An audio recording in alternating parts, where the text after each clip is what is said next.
Un mensaje para hoy. Un mensaje para hoy. De la nación de Israel. Y déjeme decirle una pausa aquí, para decirle algo que puede traer consecuencias no muy buenas en estas últimas 72 horas. Por ejemplo, no quiero aquí decir algo que vaya a trastornar a nadie en su manera de pensar, pero por ejemplo nuestro presidente acaba de aceptar el matrimonio entre personas del mismo sexo. Su concepto, usted dirá, ¿pero qué tiene que ver eso? Bueno, en el mundo espiritual esto puede traer consecuencias, porque el hombre más poderoso de la tierra, el hombre que está a cargo de la nación más poderosa de la tierra, el Nabucodonosor, ¿no?, de nuestros tiempos, ha decretado públicamente que él estaría de acuerdo, ¿no?, con los matrimonios que se celebran entre personas del mismo sexo. Obviamente eso es completamente antibíblico, pero eso es una cosa que ha ocurrido en las últimas 72 horas que puede traer consecuencias entonces adversas. Ahora, por ejemplo, en Francia tiene un nuevo primer ministro, un nuevo presidente, por decirlo así. Ya no es el que estaba antes. Número 3. Por ejemplo, Grecia no pudo establecer el gobierno. Era muy importante que Grecia estableciera su gobierno, su presupuesto, para poder estabilizarse entonces la zona europea, el euro y toda esa economía, que si no se estabiliza va a traer consecuencias adversas globalmente. Bueno, pues ¿qué pasó? Que hasta el momento Grecia no pudo entonces establecer una forma de gobierno y un presupuesto para su país. Y otras cosas que están pasando por ahí que pueden traer inestabilidad. Por ejemplo, en las últimas 72 horas, el primer ministro de Israel, Benjamín Netanyahu, acaba de asociarse con el partido de Kadima. ¿Qué es lo que pasa? Que Kadima y Netanyahu, estos partidos anteriormente estaban en oposición. Y de momento, de la noche a la mañana, Netanyahu ha querido asociarse, afiliarse con este señor de Kadima, y eso ha puesto a mucha gente muy nerviosa. Se han revoloteado en Israel, y estas cosas pueden ocurrir, y no es porque ocurra necesariamente en Israel, es las consecuencias que puedan surgir en los siguientes 90 días, en los siguientes 6 meses, en lo que queda del 2012.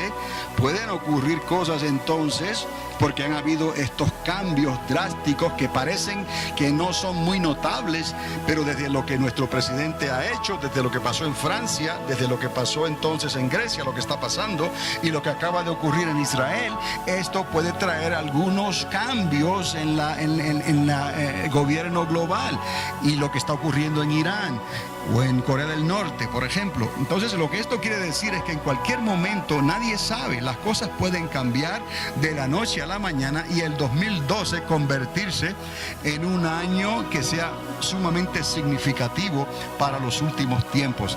Entonces, esto que estamos estudiando pues vendría aún más como anillo al dedo, porque hemos tratado de unir y atar todos los cabos y no dejar ninguna área que sea gris, una parte en blanco, ni interrogantes. Hemos tratado de contestarlo todo a la luz de la palabra, utilizando evidencia circunstancial.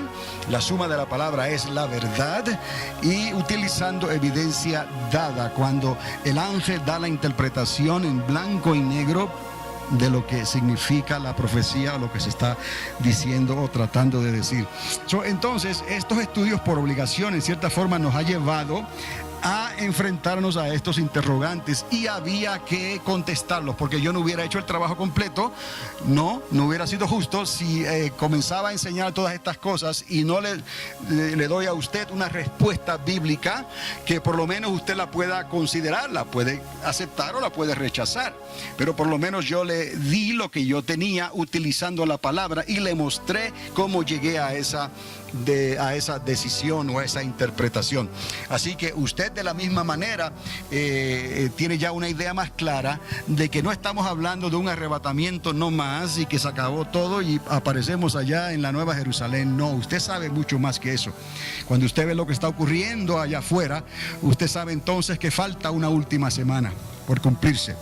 Y no es algo alocadamente, esa semana está bien definida, está dividida en 2 partes. Y esas partes están medidas, 42 meses, 3 años y medio cada una. Y cada parte tiene su función. Usted entiende eso y lo puede ver con la evidencia que está dada en la Escritura, en el libro de Apocalipsis y en el libro de Daniel. Usted tiene un antecedente de lo que pasó con Antíoco Epifanes antes de Cristo, aquel primer anticristo decretado en la palabra, de lo que él hizo, cómo pensaba, cómo él vino a cambiar los tiempos y la ley. Eso mismo va a estar sucediendo durante este tiempo. Es más, Juan, el apóstol, dijo que ya el espíritu del anticristo ya estaba en operación desde los días de nuestro Señor Jesucristo. Entonces, tenemos toda la información ahí. Es cuestión de creerle a Dios, es cuestión de esforzarse, como dice Pedro, escudriñar las Escrituras, porque ahí hallaréis la salvación. Entonces, diligentemente, la fe viene por el oír y el oír por la palabra de Dios. Entonces hay que hacer algo, y nosotros hemos sido llamados a hacer algo que tenemos que hacer utilizando la palabra como referencia, pero tenemos que hacerlo en el poder del Espíritu Santo.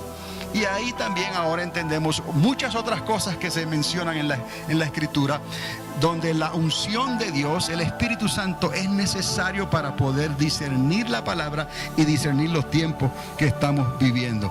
Entonces, ya hemos visto por qué otra dispensación, quiénes van a entrar con cuerpos humanos y por qué, para poblar la tierra otra vez, quiénes con cuerpos de resurrección, nosotros que seremos arrebatados, cuerpos angelicales, y los propósitos del milenio. El Señor necesita, además de poner a todos sus enemigos por estrado de sus pies, Él necesita restaurar la casa de Judá y la casa de Efraín, que es la casa de Israel. Y ahora podremos entonces entender otras profecías que se nos han dado en las Escrituras. Ahora hago esta aclaración también como un repaso. Es necesario que entendamos ya a estas alturas que el arrebatamiento de la iglesia será solo una transición de una temporada de lluvia temprana. Vamos a atar cabos aquí porque esa profecía también fue dada en la Escritura. Una lluvia temprana. El arrebatamiento, el arpazo, será entonces solo una transición de una temporada de lluvia temprana hacia la temporada de la lluvia tardía. Temprana porque vino antes y la tardía porque vino después. Pero es lluvia del cielo, es lluvia de Dios. No es el arrebatamiento, no es ni será el final de todo, como muchos creen. Usted no. Es más, estaremos más o menos, como les dije, en un punto medio en los tiempos de restauración, porque solamente podremos decir que ya se ha llegado al reino del Padre y a la eternidad cuando estemos acá. ¿Lo puede ver? Pero ni siquiera hemos comenzado el milenio de la regeneración, y esto tiene que acontecer. Y antes que esto acontezca, la semana 70 se tiene que cumplir. ¿Qué es lo que falta por cumplirse? Ya todas las profecías están cumplidas. ¿Me explico? Israel ya está en su tierra otra vez. Y tiene unos 64 años más o menos. Ya mero va a cumplir 70 en el 2018, creo, por ahí. Entonces, ¿qué es lo que nos falta por cumplirse esa última semana, dividida en 2 periodos de tiempo de 3 años y medio cada uno? Entonces, el arrebatamiento, usted puede ver, es simplemente es una transición, no es el final. No podemos decir que ese es el fin de todo lo que esperamos. No, queda un milenio y vamos a trabajar. Si usted cree que ha trabajado con estos cuerpos mortales, prepárese, porque si usted y yo entramos, vamos a trabajar con cuerpos inmortales. Entonces, como nunca antes hemos trabajado para el Señor. He aquí, en lo poquito fuiste fiel, ahora entiende. Ven, que en lo mucho ahora te voy a poner. ¿Cuántos quieren? Aleluya, yo quiero entrar a lo mucho. Ahí Dios sabe lo que hace, ¿no? Ahora, ese arpazo, ese arrebatamiento, dará comienzo al tiempo de angustia de Jacob. Y yo les enseñé ahí donde conectamos esto del tiempo de angustia que se menciona en los evangelios. El Señor habla de días de angustia, de tiempos de dificultad para Israel. Y Jeremías en el capítulo 30, Jeremías capítulo 30, verso 7, habla del tiempo de angustia de Jacob, pero también Zacarías, otro profeta, en el capítulo 10, verso 11, habla entonces de un mar de angustia, que cruzarán un mar de amargura. Entonces podemos atar los cabos ahí, a lo que dice el Señor del tiempo de angustia de Jacob, a lo que dice Jeremías del tiempo de angustia de Jacob, Jeremías 37, y lo que dice también Zacarías, capítulo 10, verso 11, de que cruzarán un mar de angustia, un mar de amargura. Entonces, entendamos que Arpazo será al final de una dispensación. ¿Cuál dispensación? La dispensación de la gracia. Los 2000 años, los 2 días de Dios que Dios nos dio bajo cielos abiertos.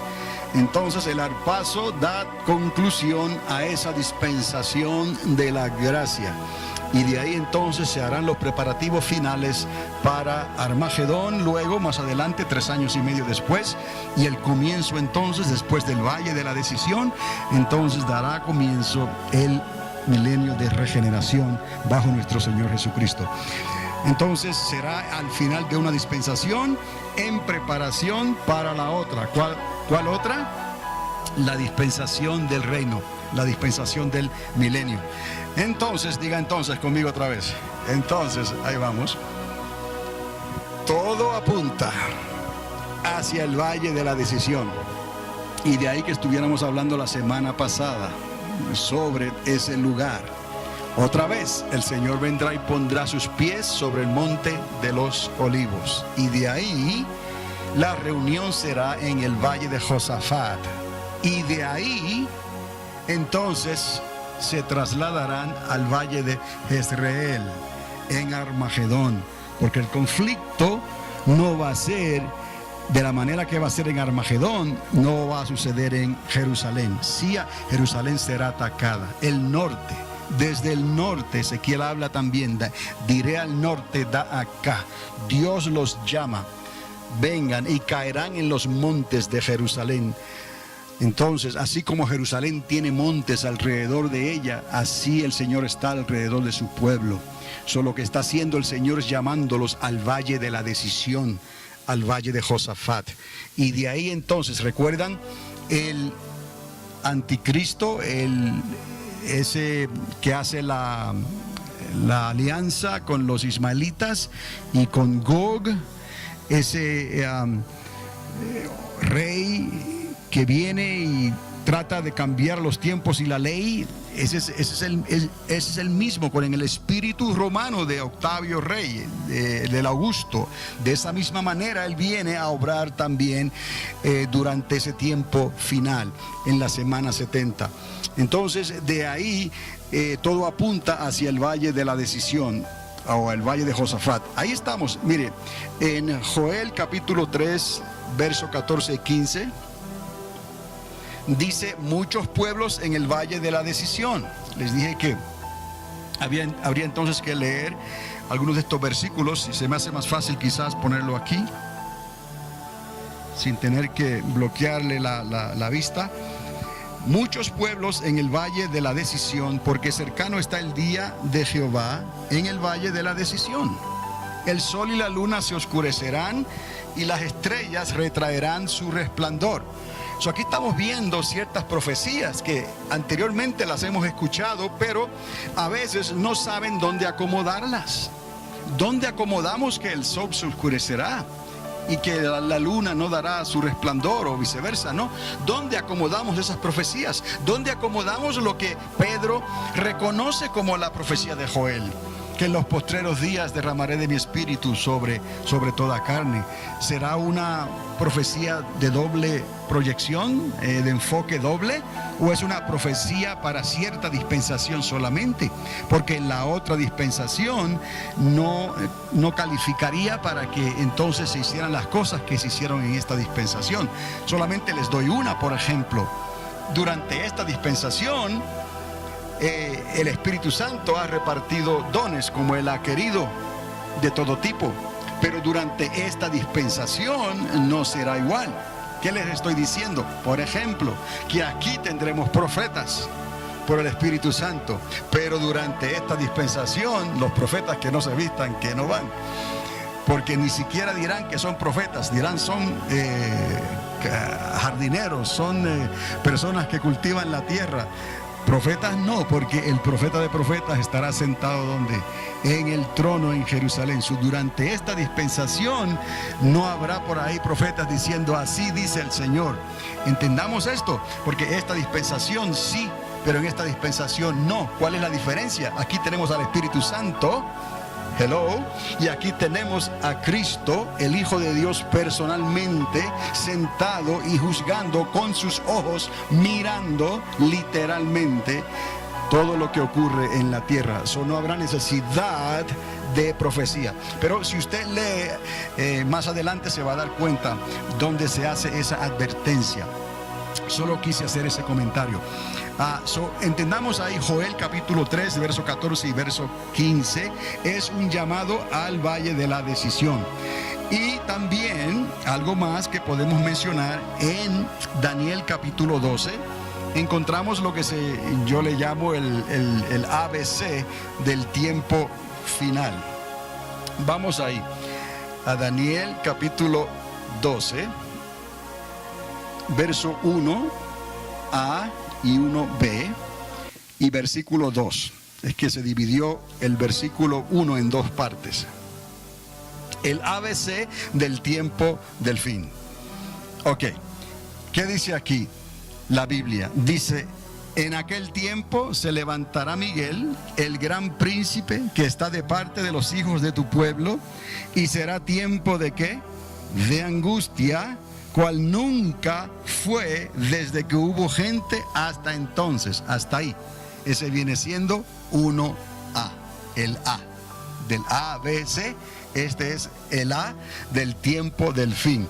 Otra vez, tiempo de angustia como nunca antes lo hubo, hasta entonces ni lo habrá. Y el Señor Jesucristo hace eco a esas palabras también en los evangelios. Ay de los que moran en la tierra, hay de las que tienen hijos y bebitos que maman todavía, porque será tiempo de angustia. Estarán corriendo de un lado para otro. Y él dice: ojalá y su huida no sea en día del sábado, o sea en invierno. Son tiempos difíciles. Ahora, la siguiente parte, la B, diga: pero en aquel tiempo será libertado tu pueblo, todos los que se hallen inscritos en el libro. Recuerde que una de las cosas que va a hacer el Señor es restaurar la casa de ¿quién? De Judá, y la casa de ¿quién? De Efraín, que es Israel. Aquí en el ABC del tiempo del fin encontramos que en aquel tiempo, ¿cuál tiempo? Este tiempo de regeneración, todos los que se hallen escritos en el libro serán libertados. Y note usted que Daniel utiliza: en aquel tiempo será libertado ¿quién? Las naciones de la tierra. ¿Cómo dice? Tu pueblo. ¿Está conmigo? Tu pueblo, todos los que se hallen escritos en el libro de la vida. Será tiempo de angustia como nunca antes hubo. Y también el pueblo de Dios será libertado. ¿Para qué? Para que puedan entrar entonces al milenio de Cristo. Y falta uno más en el versículo 2. Dice: y muchos de los que duermen en el polvo de la tierra serán ¿qué? Despertados. Unos para ¿qué? Vida eterna, y otros para vergüenza y confusión perpetua. ¿Cuándo es que los libros serán abiertos? Al final de ¿qué? Del milenio. Él entregará el reino ¿a quién? Al Padre, y los libros serán ¿qué? Abiertos. ¿Está conmigo? Tiempo de angustia, así comienza la cosa, ¿no? Luego será libertado el pueblo de Dios. La casa de Judá tiene que ser preparada, la casa de Efraín, y luego al final del milenio los libros serán abiertos y unos serán levantados, despertados, ¿para qué? Vida eterna, y otros para vergüenza y confusión perpetua. Hay algo más aquí. Siguiendo en esta línea que estamos hablando de los profetas, llegamos a la lluvia tardía, porque si mencionamos la lluvia temprana, hay que mencionar la lluvia tardía también. Vayamos a Joel otra vez, capítulo 2, verso 23.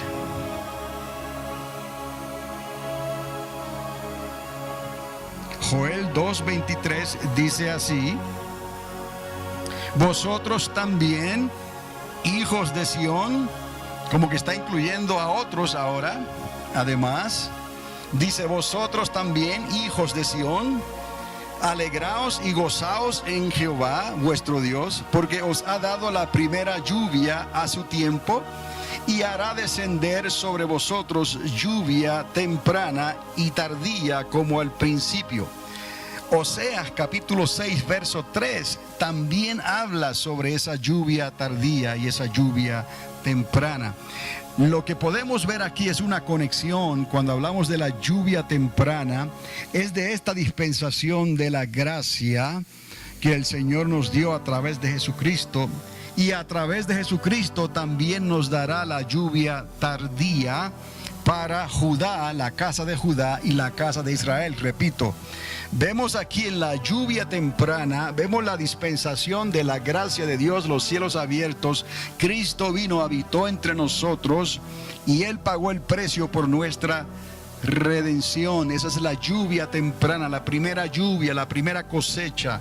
Y luego nos dará la lluvia tardía para rescatar y restaurar y que todo Israel sea salvo, como está profetizado también por el apóstol Pablo, que la casa de Judá sea restaurada y la casa de Efraín sea restaurada. Cuando leemos sobre la lluvia temprana y la lluvia tardía, vamos a entender que esa lluvia temprana la estamos disfrutando hoy bajo el reino de los cielos abiertos en Cristo Jesús. Pero eso no es todo. Falta la lluvia tardía. ¿Para quién? Para la casa de Judá y la casa de Israel. Ahora recuerde, habrá otras naciones que van a poblar la tierra. No será un milenio solamente de la descendencia de Jacob. La Biblia aclara también que de otras naciones, las naciones se fríen. Un mensaje para hoy. Un mensaje para hoy.